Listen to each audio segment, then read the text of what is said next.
I studied 8 hours every day without taking a break, without eating proper food, or without involving in any other activities. Just study, study, study all over the day. But when results are announced, I couldn't score as per my expectation. Why? This is the most common question I get to hear when I interact with students. In this video, I'm gonna tell you how to study smart. Let me tell you a quick story of woodcutters. There was a competition between two woodcutters. Which of them will cut more wood during a day? In a morning, two men took up their positions and start cutting the wood in opposite direction of forest. Woodcutter 1 was able to hear the sound of woodcutter 2 cutting the tree. After 1 hour, woodcutter 1 has heard that woodcutter 2 stopped cutting trees. He realizing that this was his chance and he started to cut trees with double efforts. 10 minutes passed and he heard that woodcutter 2 started to work again. They were working almost synchronously, and woodcutter 2 has stopped again. So woodcutter 1 took from this that the woodcutter 2 was taking rest after regular intervals to get his stamina back. The woodcutter 1 continued walking without taking break, feeling the smell of victory. This lasted all day. Each hour woodcutter 2 stopped for 10 minutes and the other one continued to work. When time expired, the woodcutter 1 who walked without any break was absolutely sure that he won the prize. What do you think the result would be? When results were announced, Woodcutter 1 was shocked to hear that Woodcutter 2 won the competition. Woodcutter 1 was surprised and asked to Woodcutter 2, "Each hour I heard that you have stopped the work for 10 minutes.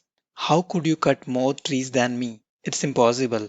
Woodcutter 2 answered with a smile, "Each hour I stopped the work for 10 minutes, and when you are cutting the trees, I was sharpening my cutting tools."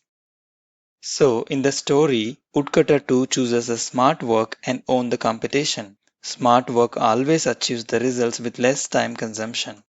If your relative's son spends all his time in front of the books, if your classmate studies till late at night, if your cousin is running around the city and attending all the tuition classes, if your neighbor's friend is revising a lesson loudly in the bathroom, it doesn't mean that you have to follow them. You don't have to choose hard work like a woodcutter one in the story. Today, I'm going to tell you 5 scientifically proven smart study methods. Before that, if you are not subscribed to my channel, please subscribe and click on the bell icon so that you won't miss out new motivational videos from my channel. So let's dive in. Method 1 is to become a teacher. According to a study, students who taught younger students scored higher than students who only learn for themselves. Why? In order to be able to teach someone, you must understand the material more accurately. Now, the question is, how can I become a teacher if I am studying alone? I don't have anybody to listen. Physicist Richard Feynman created the material model called Feynman technique. According to Feynman technique, there are 4 efficient steps. First step is choose a concept. Write the name of a concept on the top of a blank piece of paper. For an example, I have chosen Pythagorean theorem here. Next step is teach to a child or yourself. Write down the concept in your own words as if you are teaching it to a 5-year-old kid. Use simple language so that a kid can understand. It's not mandatory to use only English. You can also add your comfortable language words in between. Don't just settle with defining the concept. Walk through examples and make sure you are able to use the concept in practice. Next, we have to identify and fill knowledge gap. Here, identify any of the area that you are shaky on your explanation, or identify the area you stuck on which halted your explanation. Go back to source material or your notes or walk through examples until you understand it clearly. The final step is review and simplify. Here, look at your explanation where you have used lots of technical terms or complex language. Challenge yourself to rewrite in simpler terms. Make sure your explanation could be understood by someone without the knowledge base you believe you already have. Feynman technique helps you to quickly overview the concept and see where your knowledge is solid. Also helps you to instantly pinpoint the areas where you are shaky and where you need to do extra work. Second method is practice test. Reading again and again, highlighting your notes. Keyword mnemonics are scientifically proved to be low in effectiveness for long term learning. A study has been conducted on number of students and found that students who has taken more practice tests are scored higher marks compared to the student who spend more time in studies without taking a test. Taking number of practice tests are scientifically proved to be high in effectiveness to boost your performance. After you studied a concept, create your own questions for test and keep the questions apart. After 2 days or a week, take test and evaluate yourself. Talk to your friends or cousins. Conduct and attend rapid fire or quiz competition with them. Remember, the subject of competition should be the concept you all already studied. Method 3 is Pomodoro technique. As per the psychology, you remember unfinished or interrupted task better than the task you completed. Why? When we start a task and interrupt, it creates task specific tension. It can improve your cognitive function. So, step away from your desk as you study. The tiny little tension you feel, I still need to finish reviewing that chapter. I haven't completed that problem. I have to repractice that diagram. It keeps the task on the top of your mind and this keeps your brain focused on it. This way, you can easily access the information and remember it better. So, take a break during your deep study time. Student who take break during which they perform totally unrelated activities. For an example, going on a 3-minute walk, listening relaxation music, meditating, or helping your mother with any simple task. Or remember the material better than the student who go through the longer study session without taking a break.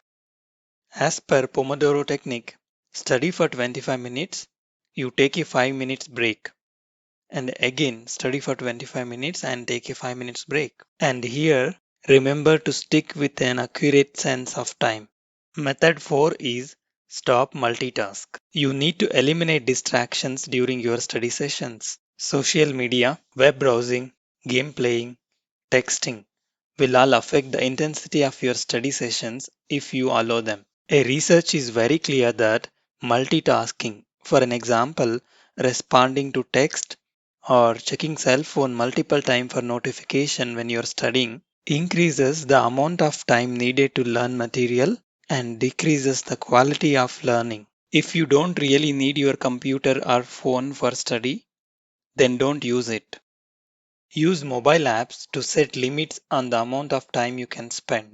I personally use an app called Your Hour. The app will give number of hours you use the phone along with number of time you use the phone. The interesting thing I found with this app is it will also give timer on each application. Example, if I open Instagram, there will be a timer and which reminds me I am using Instagram from last 10 minutes or 15 minutes. So that I realize I have been using it for so and so time.